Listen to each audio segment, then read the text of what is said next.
बिस्मिल्लाहिर्रहमानिर्रहीम। मियां नवाज शरीफ साहब आजकल मरी भोरबन में हैं। कुछ लोगों का ख्याल है कि मियां नवाज शरीफ को तो जेल में होना चाहिए, और कुछ लोग ये भी कहते हैं कि मियां नवाज शरीफ को ऐवान वज़ीर आज़म में होना चाहिए, वज़ीर आज़म हाउस में होना चाहिए, उनको पाकिस्तान का वज़ीर आज़म होना चाहिए था। बहरहाल मियां नवाज शरीफ साहब भोरबन में हैं, कुछ मुकदमात का उनको सामना है।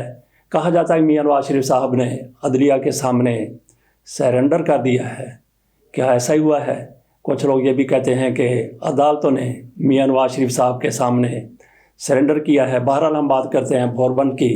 भोरबन से मुल्की और गैर मुल्की बहुत सी यादें वाबस्ता हैं। भोरबन के हवाले से मियां नवाज शरीफ साहब ने इसी भोरबन में सज्जन जंदाल से 2017 में मुलाकात की थी। उससे पहले मियां नवाज शरीफ साहब की सालगिरह पर और उनकी नवासी की शादी पर मोदी साहब पाकिस्तान तशरीफ़ लाए थे।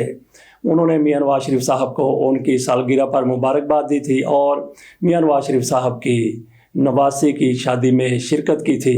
इस मौके पर भी सज्जन जंदाल, जो भारत के स्टील आइकॉन हैं, मोदी के साथ मौजूद थे।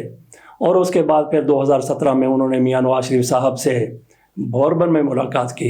जो उनके वीज़े या पासपोर्ट में लिखा गया था, उन्होंने इस्लामाबाद में मौजूद होना था, उनका इस्लामाबाद तक का वीज़ा था, लेकिन उन्होंने मियां नवाज शरीफ साहब से भोरबन में मुलाकात की। उन्होंने क्या, मियां नवाज शरीफ साहब के कहने पर ही वो भोरबन गए, और ये वही मौका था, वही दिन थे जब कुलभूषण कैद हो चुका था और मोदी साहब उसको कोई रिलीफ दिलाना चाहते थे। मियां नवाज शरीफ साहब से सज्जन जंदाल की ये मुलाकात खुफिया रखी गई थी।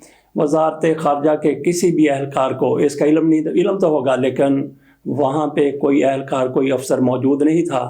तो इस मुलाकात में क्या कहा गया, चेमुगोइयाँ फिर यही हुई थी। जब आपने कोई सरकारी तौर पर इसका एलामिया जारी नहीं किया, सरकारी तौर पर कुछ नहीं बताया गया, तो फिर चेमुगोइयाँ होती हैं, फिर अफवाहें सामने आई हैं।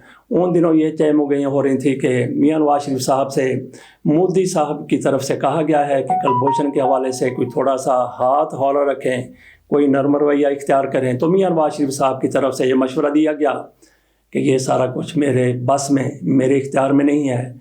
आप यूँ करें कि मामला आप आलमी अदालत में ले जाएं, और उसके बाद फिर मामला आलमी अदालत में गया। ये मैं बात कर रहा हूँ चेमुगोइयों की, अफवाहों की, जो कुछ उन दिनों में कहा जा रहा था। बहरहाल बात हमने की थी भोरबन की, मियां नवाज शरीफ के साथ वहाँ की यादों की। एक मुलाकात वहाँ पे आसफ अली जरदारी साहब के साथ भी हुई। मियां नवाज शरीफ साहब की जब पीपल्स पार्टी हुकूमत में आ चुकी थी, तो मियां नवाज शरीफ साहब और आसफ अली जरदारी के माबैन एक मुआहदा हुआ था इसी भोरबन में।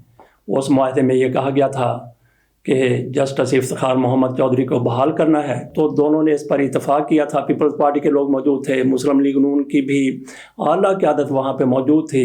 पीपल्स पार्टी हुकूमत में आ चुकी थी, लेकिन उसके बाद क्या हुआ, चिरागों में रोशनी न रही। आसफ अली जरदारी साहब की तरफ से कहा गया कि ऐसे मुआहदे कोई कुरान और हदीस नहीं होते जिन पर अमल किया जाए। तो नाज़रीन, आपको ये भी याद रखना चाहिए कि ये वो दौर था कि जब पीपल्स पार्टी हुकूमत में आ चुकी थी और मुस्लिम लीग नून भी उसी हुकूमत का हिस्सा थी, और उस काबीना से अभी आसफ अली जरदारी पाकिस्तान के सदर नहीं बने थे, यूसुफ रज़ा गिलानी वज़ीर आज़म थे। काबीना से हल्फ लिया था जनरल परवेज़ मुशर्रफ ने। हमने भोरबन की बात की। भोरबन के साथ लोगों की बहुत सी यादें वाबस्ता हैं मियां नवाज शरीफ साहब के हवाले से। आज मियां नवाज शरीफ साहब 2 दिन के बाद एक बार फिर इस्लामाबाद हाई कोर्ट के सामने पेश होंगे। मियां नवाज शरीफ का नैब रेफरेंस के हवाले से केस है। इस केस की समाअत जनाब आमर फारूक साहब, chief justice Islamabad high court, और उनके साथ गुल हसन औरंगज़ेब साहब वो करेंगे। तो मियां नवाज शरीफ साहब क्या तवक्को रखते हैं? मियां नवाज शरीफ साहब इस रेफरेंस को खारिज करवाना चाहते हैं। तो क्या ये रेफरेंस खारिज हो सकता है? नहीं, बिल्कुल नहीं। जस्टिस आमर फारूक साहब कई मुशगाफियाँ निकाल लेंगे, मियां नवाज शरीफ को रिलीफ देने के लिए किसी भी हद तक जाएंगे, लेकिन रेफरेंस ख़त्म नहीं हो सकता, वापस नहीं हो सकता। क्यों? क्योंकि ये सुप्रीम कोर्ट के 5 रुकनी बेंच के हुक्म पर बनाया गया था, और उस दौरान जो कुछ वहाँ पे हो रहा था उसकी निगरानी किसने की थी, जिस पर मुस्लिम लीग नून को हमेशा से एतराज़ रहा है, अब भी एतराज़ है کہ جسٹس اعجاز الحسن صاحب کو نگران جج بنایا گیا تھا، جنہوں نے سارے کیس کی نگرانی کی تھی اور میاں نواز شریف صاحب کو اس کیس میں سزا ہوئی تھی، آج بات ہو رہی ہے کہ وہ ریفرنس نیب واپس لے لے۔ اسی حوالے سے عمر فاروق صاحب کی طرف سے نیب کو طلب کیا گیا ہے، تو یہ ریفرنس واپس ہوتا ہوا نظر نہیں آ رہا، لیکن میاں نواز شریف کو کسی بھی طرح ہر صورت میں ریلیف تو دینا ہی ہے۔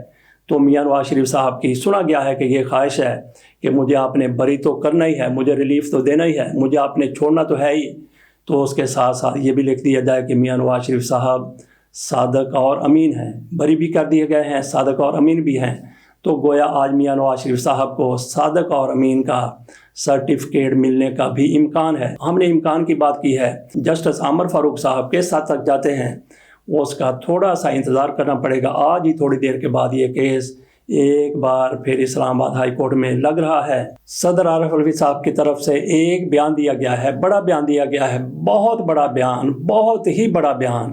ان کی طرف سے کہا گیا ہے کہ عمران خان آج بھی میرا لیڈر ہے۔ یہ کس فضا میں وہ بات کر رہے ہیں، کس دور میں وہ بات کرتے ہیں، کس وقت میں وہ بات کر رہے ہیں، جب ہر طرف عمران خان کے خلاف ہوائیں چل رہی ہیں، صدائیں آ رہی ہیں، آوازیں آ رہی ہیں، اور اس کو ریلیف مل رہا ہے، رہائی مل رہی ہے، جو کہتا ہے کہ میرا تحریک انصاف سے کوئی تعلق نہیں ہے، میں عمران خان سے لا تعلقی کرتا ہوں۔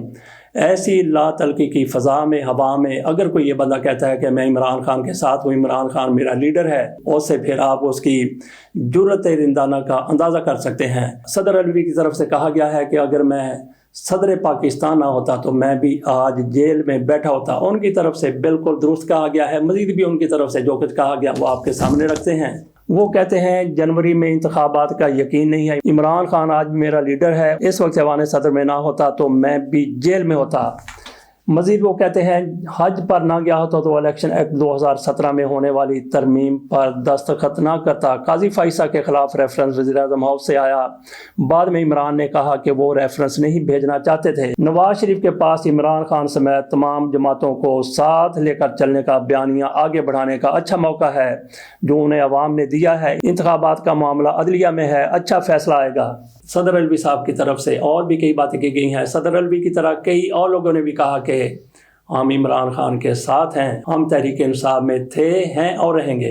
اور اس کے بعد پھر ان کا جو حال ہوا، جو ان کی حالت کی گئی، ان میں سے کئی کی طرف سے کہا گیا توبہ میری توبہ، میں ہاتھی نہیں ہوں، میں خرگوش ہوں۔